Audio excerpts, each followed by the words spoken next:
Hey guys, it is time for a little bit of catch up for the Reddit Fantasy Bingo Challenge.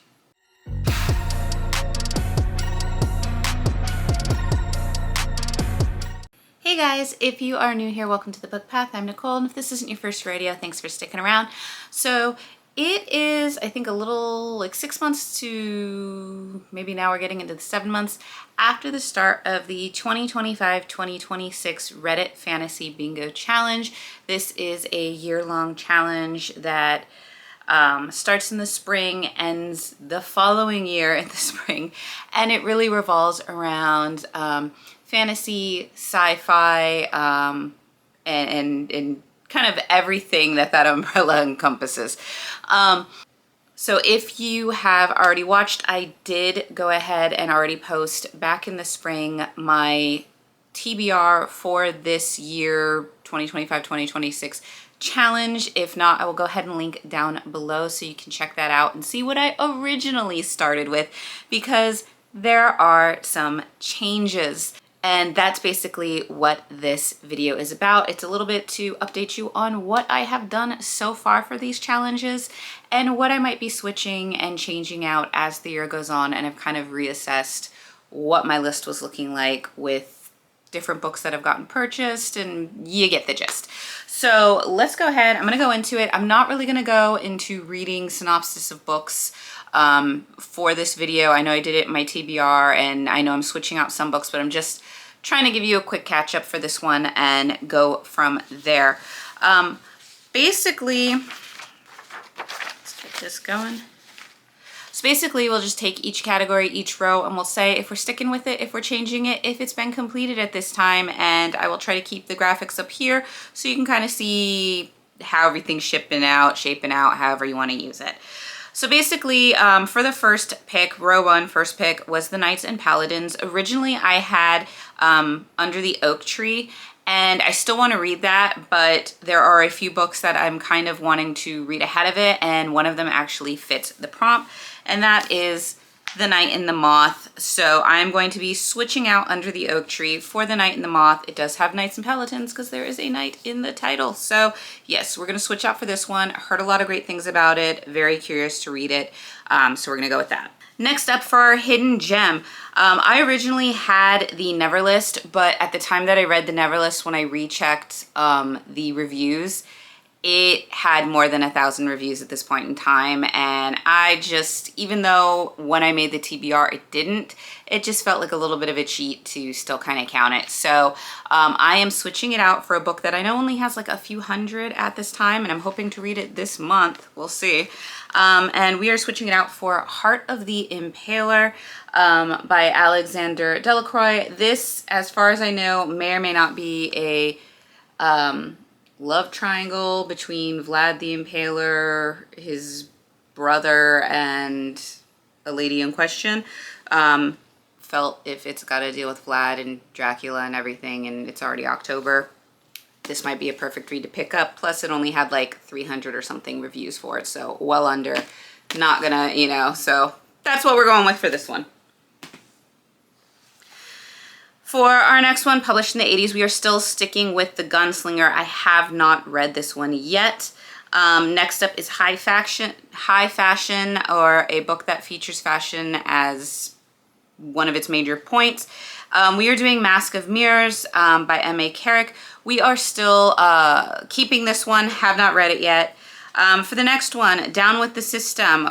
This was basically a book that the plot revolves around disrupting a system.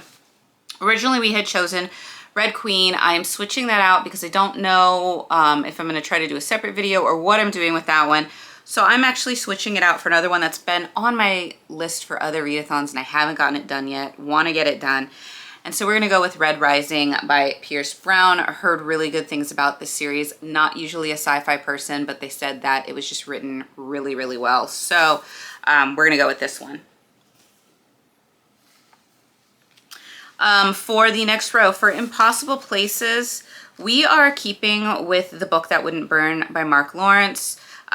For the next book, A Book with Parts, we are keeping with A Door in the Dark by Scott Rankin. Hope I pronounced that correctly. For the next book, we had Gods and Pantheons, a book featuring divine beings. I originally had Spark of the Everflame. Once again, I think I'm going to keep that separate for a different series review. I want to try to do some more of those.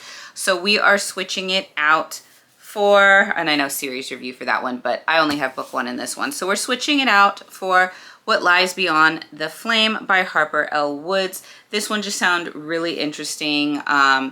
And kind of has us with Fae gods, which is not something that you usually see. You usually see like the pantheons that we're used to, the Greek gods, the Norse gods.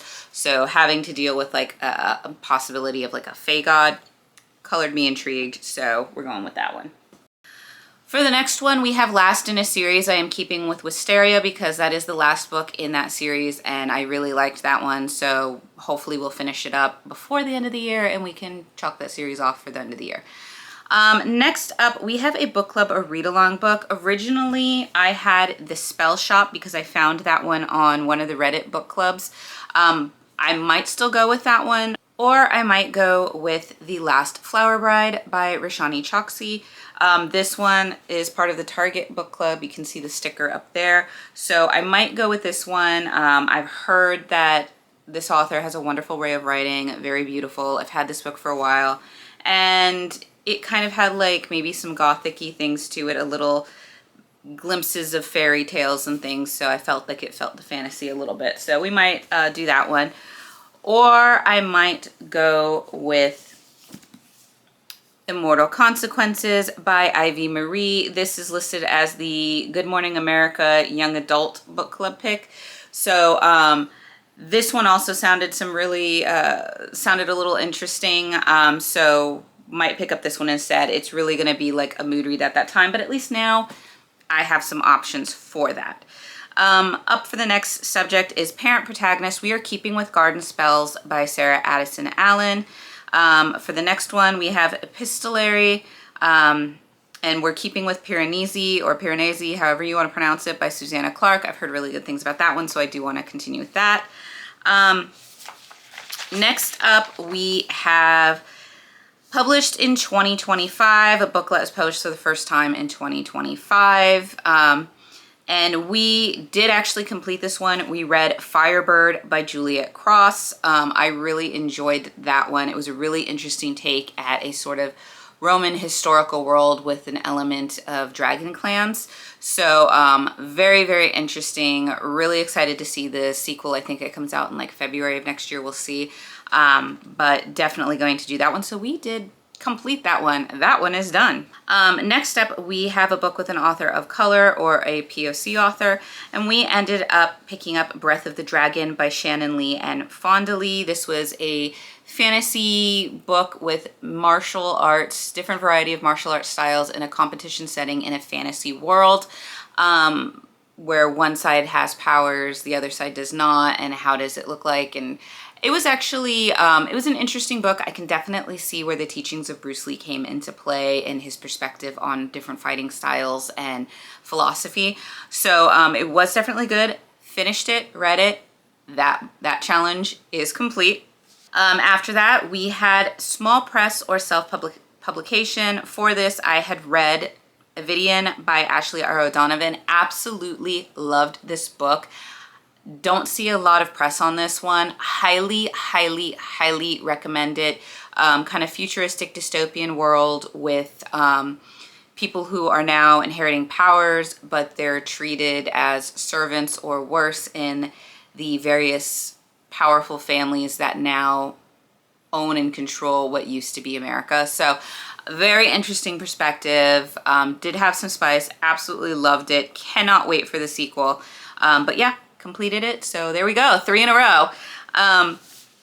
Next one, we have the original square was Biopunk. We ended up switching this with a square from the 2018 Reddit card, which you are allowed one switch. So that was the switch we used, and we switched it for that, like I said, the 2018 card, which was a fantasy novel featuring a library. And we are staying with The Wren and the Holly Library by K.A. Lind. I have not read it yet, but I do kind of want to read it considering the sequel came out. I do own the sequel, and I might actually use that for a different prompt. So I am going to be keeping up with that one. After that, we have Elves and Dwarfs. I'm staying with White as Frost by Anthea Sharp. Have not read it yet, so on the list. Next up, we have LGBTQIA Protagonist. We are going with Sweet Obsession by Katie Roberts, which was one of the more recent publications from the Dark Olympus series, which is a sort of mafia style mythology retelling in a sort of fantasy world all unto itself. I believe this one is the story of Poseidon mixed with, oh gosh, I can't remember what his name is from Dark Restraint, but it is a gay romance, possibly more, because there are always wonderful surprises in Katie Roberts books. So I do love that series, so we're going to stay with that. We have, for our short story anthology, I am sticking with my Monster Valentine. For our next pick, which was A Stranger in a Strange Land, we are keeping with The Courting of Bristol Keats. I know that the sequel is coming out or isn't already out, I can't remember. So I definitely want to read that one and see where that goes. For our 21st pick, it was to recycle a bingo square. And that one was, we did the 2020 board pick, which was romantic, fantasy, or paranormal romance. I can't speak right now. This one was One Dark Window, but I pulled it because, once again, I kind of want to do the series or the duology by itself.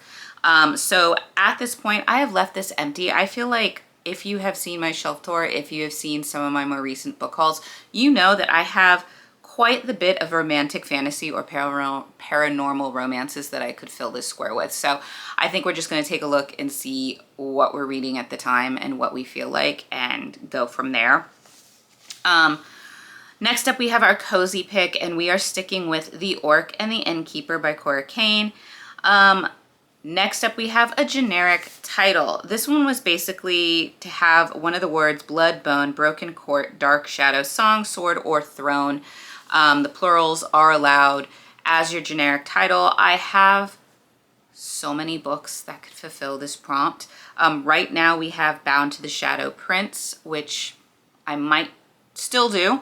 Otherwise, like I said before, I do own The Robin on the Oak Throne, which is the sequel to I think it's the Wren and the Holly Library. So we might just do both of those and have that kind of series up to date. But we have so many other books. I have a long list. Not going to go over it with you. But we do have quite a few to choose from. So we'll see if we stick with Bound with Shadow Prince or if we switch it out at that time. We'll see. Second to last, we have the Not a Book prompt. Originally, I was going to watch Wonderwell on Amazon. I did start watching it, and about 20 minutes in, I just couldn't take it anymore. It was just not at all what I thought it was going to be, and I was really kind of bored with it. So I ended up switching that out and choosing Green Snake on Netflix, and I was so happy that I did. Now, I didn't realize that Green Snake is, I think, a sequel. I thought it was its own, and you can watch it as its own. They give you kind of flashbacks and things to kind of cement the storyline for you. Graphics, amazing. Storyline, wonderful. Like, one of the better things that I have pretty much watched this year. I mean, obviously outside K-pop Demon Hunters, because let's face it, that was like the best movie of the year so far. But yes, so I did watch that. We completed this. If you haven't seen Green Snake or that series, check it out. Like I said, really good. If you have seen K-pop Demon Hunters and you like that kind of graphic style and that storytelling, you're probably gonna like Green Snake. It doesn't have all the pop music and it doesn't revolve around the singing, but it does have a really, really well-written storyline and this kind of fantasy dystopian world with all sorts of paranormal supernatural beings. So definitely check it out. And for our last square, we have Pirates. And I do have a few that I could choose for this, but I think I'm gonna stick with On These Black Sands by Vanessa Razanen. Hopefully I didn't butcher that last name, I am sorry. But I think I'm gonna stick with that. So far I'm like, I think we've only completed like 4 squares. Would have been 5 or 6 if I had, you know, added like the never list and everything and didn't feel like I was cheating on that one. So Still have a lot of work to do, but now that I am trying to die down with readathons and challenges and arcs, I have a little bit more room to kind of get these done, and that is kind of my goal for the next few months, to just mood read, get through what I want, do some series reviews, and get all that stuff done. So like I said, that is it for now. If you are doing the Reddit Fantasy Bingo Challenge, how are you doing? Are you halfway done, already done? Are you struggling like me?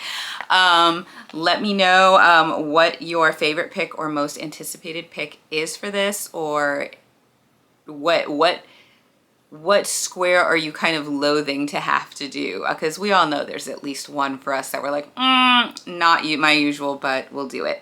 Let me know in the comments below. And other than that, this is our update. Hope you're doing well. Hope you are staying warm if it's cold, cooling down if it's hot. I know we're still having some funky weather here. It's been in the 50s in the morning and the 70s in the afternoon. And then it's been windy, so it's felt colder. But then like today, it's supposed to be in the 50s in the morning and then be like 80s here. So just some crazy fall weather. But let me know how your fall season's going. Stay warm, stay safe, stay healthy. I'm thinking stay warm, stay cool. Whatever it is, stay safe, stay healthy, stay hydrated, take care of yourselves. And I look forward to hearing from you and seeing you guys in the next video.